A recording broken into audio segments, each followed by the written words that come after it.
So TNPSC combined technical service exam. So TNPSC AE non interview போஸ்ட்டுக்கான exam date பார்த்தீங்கன்னா டிஎன்பிஎஸ்சிலேருந்து சற்று முன் ரிலீஸ் பண்ணிட்டாங்க.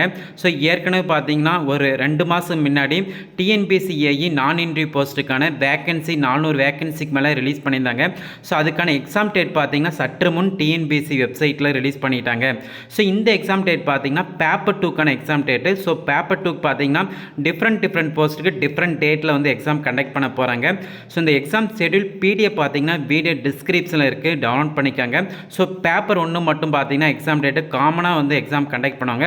பேப்பர் 2 மட்டும் தான் பார்த்தீங்கன்னா டிஃப்ரெண்ட் டேட்லேருந்து எக்ஸாம் எப்போ ஸ்டார்ட் ஆகுதுன்னு பார்த்தீங்கன்னா 14/10/2024. ஸோ அதே போல் பார்த்தீங்கன்னா 26/10/2024 வரைக்கும் பார்த்தீங்கன்னா டிஃப்ரெண்ட் போஸ்ட்டுக்கு வந்து எக்ஸாம் கண்டக்ட் பண்ணுறாங்க. ஸோ எக்ஸாம்பிள் பார்த்தீங்கன்னா electronics and communication engineering. So இந்த போஸ்ட்டுக்கான எக்ஸாம் பார்த்தீங்கன்னா 21/10/2024 எக்ஸாம் கண்டக்ட் பண்ண போகிறாங்க.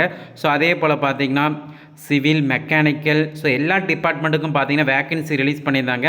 ஸோ அதுக்கான எக்ஸாம் ஷெட்யூல் பார்த்தீங்கன்னா ரிலீஸ் பண்ணிட்டாங்க. இந்த எக்ஸாம் ஷெட்யூல் பேப்பர் 2க்கான எக்ஸாம் ஷெட்யூல். பேப்பர் 1 பார்த்தீங்கன்னா எக்ஸாம் காமனாக வந்து எக்ஸாம் கண்டக்ட் பண்ணாங்க. இந்த எக்ஸாம் ஷெட்யூல் பிடிஎஃப் பார்த்தீங்கன்னா வீடியோ டிஸ்கிரிப்ஷனில் இருக்குது, டவுன்லோட் பண்ணிக்காங்க.